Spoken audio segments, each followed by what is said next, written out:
Why space business most profitable?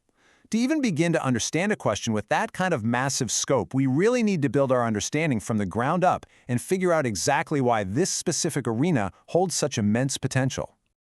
So, to answer this, we actually have to take a step back and break down the underlying concepts of our source text. Before we can talk about space or profitability, we have to talk about boundaries. We need to start with the concept of an economic frontier. Basically, an economic frontier is the absolute boundary of current commercial expansion.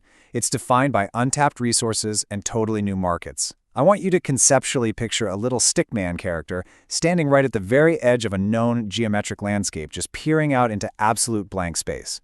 That edge, where the known economy stops and the unknown potential begins, that is our frontier. It's the absolute precipice of commercial discovery. And this setup brilliantly illustrates the core theoretical building blocks that make any frontier a total hotspot for profit. I mean, throughout history, frontiers have always been defined by these exact traits. We're talking about untouched, untapped resources just waiting there. We're talking about brand new markets created out of thin air. You've got limitless scaling potential and, of course, that classic dynamic of extreme high risk paired directly with unprecedented high reward. But our source text isn't talking about a traditional earthly frontier. It specifically names the economic frontier of deep space. So let's shift our focus away from the dirt beneath our feet and aim it directly toward the ultimate void. Let's actually define that. Deep space, in an economic context, is the boundless, infinite expanse existing beyond Earth's immediate physical and atmospheric boundaries. Think about what happens when you take that traditional concept of a frontier, that edge our stickman was standing on, and you stretch it into a boundless, infinite canvas. Suddenly, there are no oceans to stop you, no mountains to cross, and absolutely no traditional borders to negotiate. So the crucial point here is the stark contrast between the two. On one side, you have the inherent limits of earthly business. Down here, businesses are constantly battling physical borders, finite resources, and the gravitational pull of regulations. But on the other side, deep space boundlessness. By simply moving operations off-world, you are literally trading a closed, finite system for an entirely open, infinite one. The logic of this expansion is honestly undeniable. Step 1, you enter a completely boundless area. Step 2, because that area is boundless, you naturally remove traditional earthly resource limits.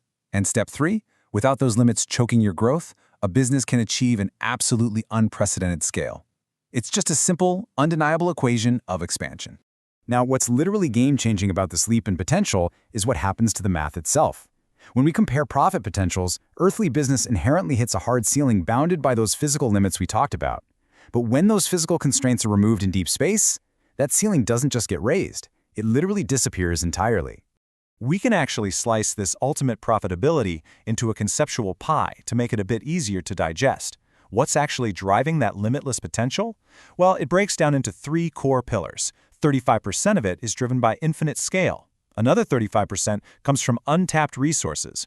Think asteroid mining or endless solar capture. And the remaining 30%? Those are entirely unbounded markets that haven't even been invented yet. All right, with all that theory mapped out, let's put the puzzle pieces together and visualize the ultimate answer. Let's look at how this builds across human history, because expansion always follows a logical path. In the 19th century, businesses expanded by conquering local frontiers, moving across land masses. The 20th century was defined by conquering global frontiers, international trade connecting the whole world. So naturally, the 21st century logically dictates that deep space is the next step. It's the ultimate, most lucrative, and frankly, the only remaining direction for macroeconomic evolution. So, why is space business the most profitable? It's because of what happens when you combine the energy of a frontier with the absolute boundlessness of space. You get zero earthly borders holding you back. You get infinite resource access to fuel your growth. You secure the ultimate scaling advantage over any competitor that is still stuck down on Earth. Simply put, it's the final economic paradigm. Which brings us full circle, right back to the exact title of our source text, The Economic Frontier of Deep Space. When we started today, it was just a title, but now you can really see how those few words perfectly encapsulate an entirely new era of economic thought. It isn't just a place we're sending rockets, it's a fundamental shift in how humanity will eventually understand, extract, and multiply value. As we look ahead to the future of the space economy, take a second to let this paradigm shift sink in. The rules of business are quite literally being rewritten above our heads right now. And that leaves us with one final, deeply provocative question that I want you to really think about today. How will you navigate the ultimate economic frontier? We've stripped away the limits and explored the potential of this boundless new market. So, think about what your role might be in this limitless expanse.